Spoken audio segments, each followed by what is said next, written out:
Good morning mga biyan, Jay Delemes ng Kims. Pakita ko sa inyo kung ano yung ginagawa natin before and after mag-live sailing. Tara, samahan nyo ako. At mga biyan, punta tayo ngayon ng store kasi nasa sasakyan na yung ila-live sailing natin mamaya. So, aayusin dun sa store. Tapos ito yung shorts na hindi ko pata na-upload yung vlog na to, yung unboxing. Pero meron tayo niyang unboxing. Hindi ko pa na-upload. Shorts yan, neat shorts. Pero yung pangit yung naman. Nagdadalawang isip kami kung i-display ko ba sa Ukayan. Kasi tingin ko kung i-display ko siya sa Ukayan sa dami niyan, mahirap, medyo matagal natin mabawi yung punan. Pero kung sa live selling, kahit bagsak presyo natin, feeling ko mababawi natin yung punan. Pero yun nga, medyo nasa isip ko lang siguro. Isip ko lang yung kalaban ko kasi siyempre pag nag-live selling tayo, gusto ko na i-live yung mga solid na items. Pero dyan, okay naman yung quality, mga bago pa. Pero more on pambabae. So, pambabae na minsan sa live selling medyo mahirap ibenta. Yan, ito siya. Ito na yung binuksan natin na box from outer space. Ito na yung live selling natin. Mag-live tayo after lunch kasi mahaba yung vlog, mahaba yung live selling nito. Pag 6 PM tayo nag-start sa pag-live selling, abutin tayo ng alas 12. So, Sabado naman ngayon, pwede tayo mag-live ng 1 para kahit hanggang alas 6, alas 7, okay lang. At least hindi tayo abutin ng daling araw sa pagsasort ng items. Sumama pa yung anak ko.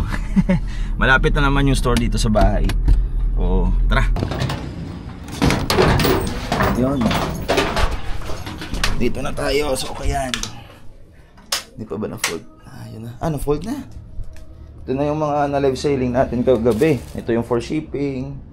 Ito yung sa Bacolod. Ito yung sa South. Dalawang bail na yung na live selling natin mga biyan. So sasama ko na lang yung box from outer space, sasama ko na lang sa delivery. So bali yung mangyayari, 3 live selling tapos 2 days na delivery. Madugo-dugo yung delivery natin kasi medyo marami yung box from outer space, almost 200 pieces plus pa yung dalawang bail. So yun, diskartehan na natin.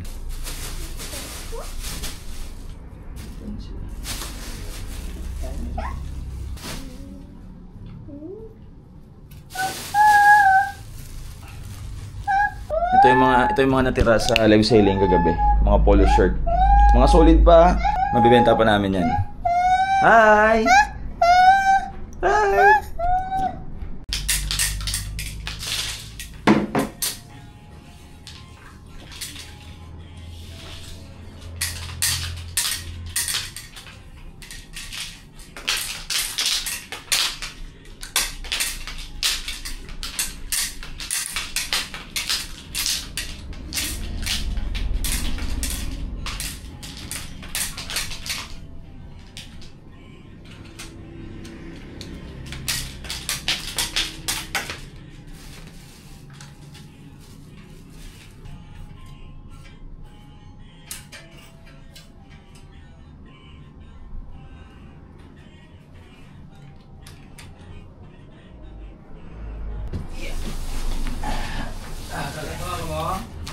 So ito na lang muna mga biyan. Ito na yung mga ila-live selling natin. Mamaya ko na siya tatapusin. Unahin ko lang muna yung mga kailangan gawin sa bahay. Mag-alas 10 na, hindi pa tayo naka-merienda. Yung anak ko kasama ko pa, si Mrs. nandun sa bahay. So unahin ko muna sila. Tapos siguro mga 12 or 12:30 punta na tayo dito para maayos to. Actually, konti lang naman yung aayusin kasi more on pants naman. So tapos yung iba okay naman. Konti na lang yung ayusin. Ito yung mga sports bra, hindi naman natin mahahang yan. Yung mga t-shirt na lang. So, konti na lang yung ayusin. After nun, diretso na live selling. Bili muna tayo ng gamot. Yung father ko yung mag-open ako kayan. So, tulungan na lang muna natin. Madali ang setup lang. Balis ka rin. Boss. Iya. Puluan pa? Ibara? Tayo na lang puluan ko. Ito ka na yun.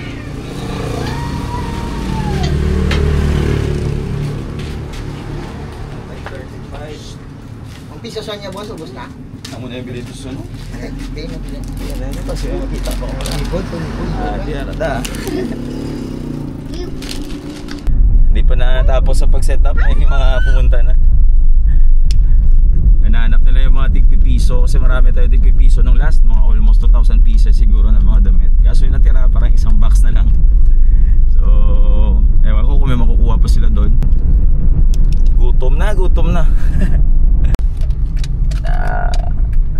parkingan tayo.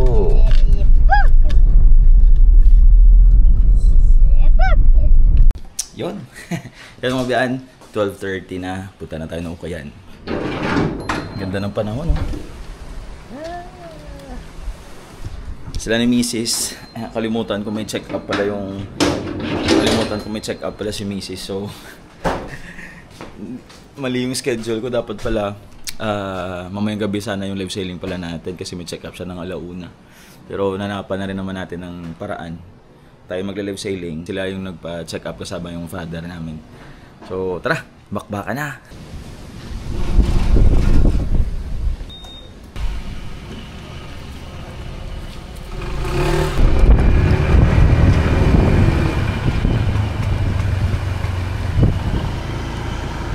Kakasabi ko lang na maganda yung panahon tapos umulan. Umaambon. Yun, nandito na tayo sa store.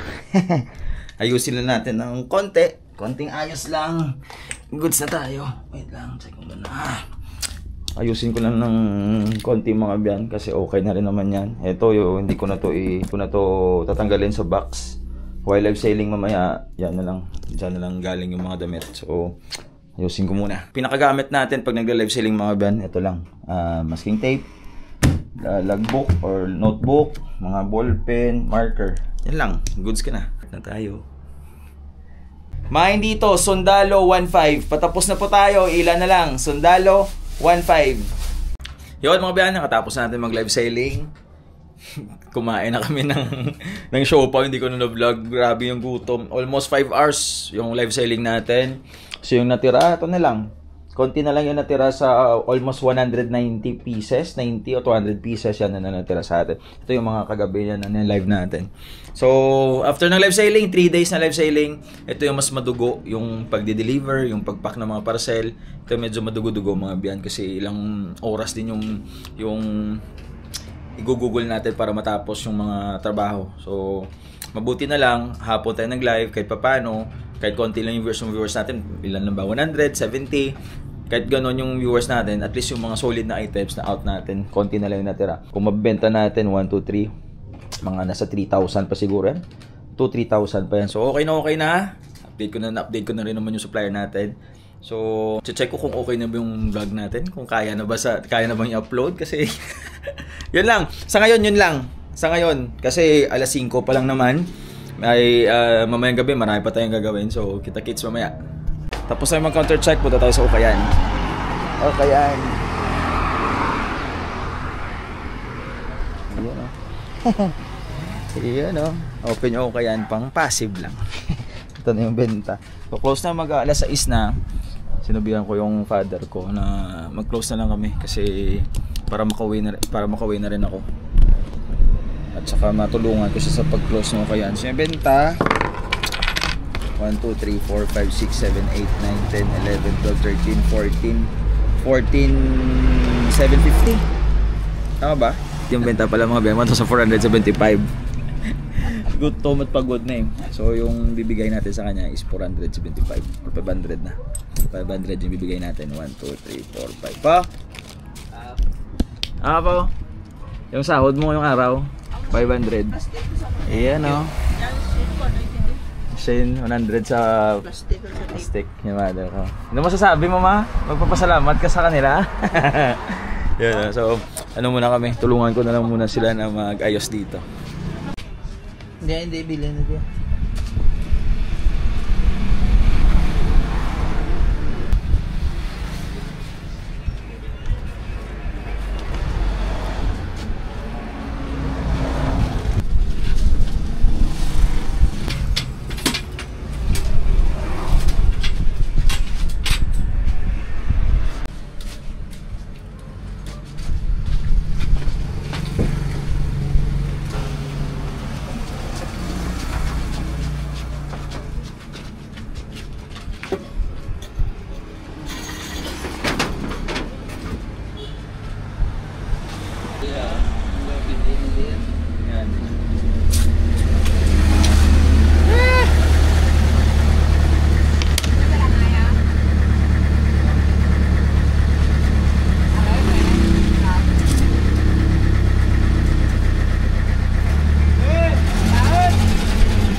tayo.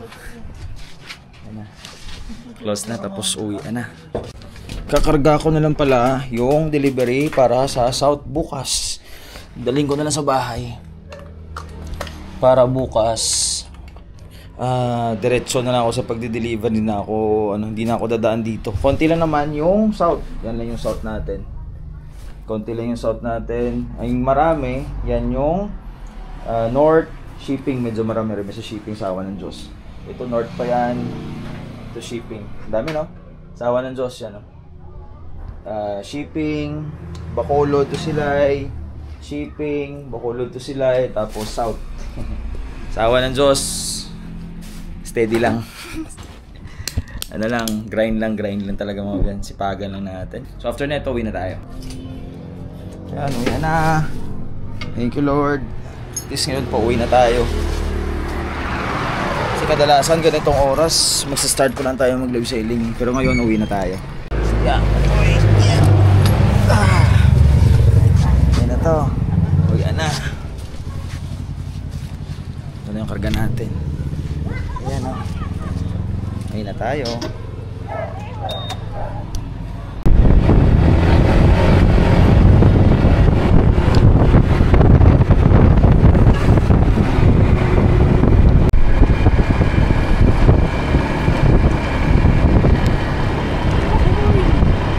Yung mga biyahe kakatapos na natin mag-deliver.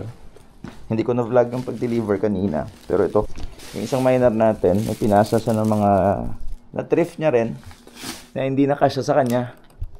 So, nangyari, papabenta niya sa atin. So, sabi ko, check ko na lang sa bahay. May mga ano naman siya, may mga tawag dito, may kopya or may mga picture naman siya ng mga items na pinasa niya sa atin. So, sabi ko, check ko na lang sa bahay. So, ito siya. Check natin yan mamaya. Tapos nito, sabi ko mag-o-open pa sana tayo ng ukayan pero feeling ko hindi na natin mabot sa oras kasi kakarga pa ako, magbo-book, mag-arrange ng mga parcel tapos magsisend ng invoice. Alas 12 nakatapos natin mag-deliver. So sana mahabol ko. Medyo madami kasi yun nga, kung 2 bales lang kahit mag-open tayo ngayon walang problema, mahabol ko yan. Pero tatlong live selling kasi. So check ko na lang, update ko kayo mamaya. Yun mga biyan. Punta tayo ng ukayan. Karga na tayo ng mga i-deliver bukas tsaka shipping. Hindi na siguro tayo makakapag-open ng store kasi umuulan. Feeling ko matatapos siguro tayo mga 3 na. So check na natin kung kaya. Try natin mag-open. Ayun, nandito na tayo sa store mga biyan. Ito na sila. Kita nyo na rin naman kahapon yan. Na-deliver na tayo kanina sa South. North naman at tsaka shipping bukas. Medyo, yun nga, sabi ko madugo-dugo itong mga biyan. Alauna, sana alas 3 tapos na tayo. Isa-isahin na natin, matatapos din to. Mabuti na lang yung mga shipping na fold na. Yung mga shipping na yan, fold na yan. Yung gagawin na lang natin, kakarga na lang yun sa sasakyan, isusort ko may mga doble yung items, katulad nung may naman sila sa first live, second live, tsaka third live. So yun na lang yung isusort natin para i-combine yun, isang pag-ship. Yung mga pouch ng JNT, bukas na natin malalagyan yan. Bukas na natin malalagay sa pouch ng JNT kasi naubusan. So ngayon, kakarga ko lang sila. Tapos yung Bacolod to Silay, same din. Yung gagawin natin sa Bacolod to Silay, same din. Meron silang na-mine sa first, second, at saka third live. Kukumbine natin para isang bagsakan. Hindi tayo mahirapan sa pag-deliver. Tapos ito pala yung mga na pinasa sa atin ng mga items, mga biyanto. Yung mga pinasa sa atin na items kanina. Yung sa Valladolid, nag-deliver tayo kanina. Hindi ko na na-vlog. Kasi parang uulan. Nagmamadali din ako kasi maalis din sila ng partner. So yun. Yan. Ito yung mga pinasa sa atin. Binigay lang sa atin to, binigay lang. Sabi niya, kung mabibenta ako na pwede akong pumatong, ako na daw bahala. So, sabi ko, sige, bigay mo na sa akin, sir. Ito yung mga gusto ko. Yung mga nagtitiwala, mga miners natin. Nagpapaubayan nila yung mga items na sa akin. Tapos, didiskartehan na lang natin mga bien. Sa mga supplier natin dun sa Canada. Again, maraming salamat boss. At saka syempre, sa mga nanonood ng vlog natin, paano may nanood rin naman. So maraming salamat sa inyo. Maraming salamat sa suporta. Yan yung mga nakuha natin mga bien. Yung Brady, may nag-PPM na kukunin daw. Yan siya. Kukunin daw yung Brady. Tapos ito. Hindi ko ito mabibenta siguro mataas. Pero sa ibang item, babawi tayo. Kung mapapaubos ko ito, doon ko nababayaran si sir. So okay naman. Yan naman yung setup niya. Sa ano pa, hindi niya naman ito magagamit. Kasi sa tumambay, pinabenta niya sa atin. So, mura lang naman yung patong natin dito mga Ben. Yun, sikasuhin muna natin to.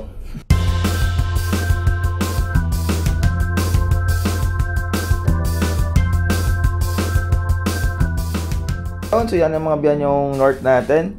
Nakailera yan. Kung familiar kayo sa lugar namin, Sumag, Alihis, Mansilingan, Takuling, Lacson, hanggang Patalisay Silay na yan. So sino yung malayo, nasa ilalim siya para hindi tayo mahirapan sa pag-deliver mga biyan. So yan yung ginagawa natin. Kasi yun nga, kung bibilangin yan mga biyan kasama shipping, aabot ng 100 tao yan. Pero yung shipping, isang bagsakan lang yan, kakainin yung mga 1 oras natin sa JNT. Tapos the rest yan, kung hindi traffic, matatapos to ng 5 oras sa pagde-deliver. Kung hindi traffic pero kung traffic, mga 7 hours kasama na yung JNT mga biyan. Yun mga biyan, alas 5 na. Tapos natin magkarga, uwi na ako sa bahay. Ang gagawin ko lang naman is, magbubook na lang ng parcel kasi yung pouch andun pa sa JNT. So medyo early pa matatapos yung araw natin ngayon. Sa trabaho sa trabaho. Pero yung booking hanggang madaling araw yung booking. Kasi marami sila mga biyan. Dito ko na siguro tatapusin. Ingat. Peace!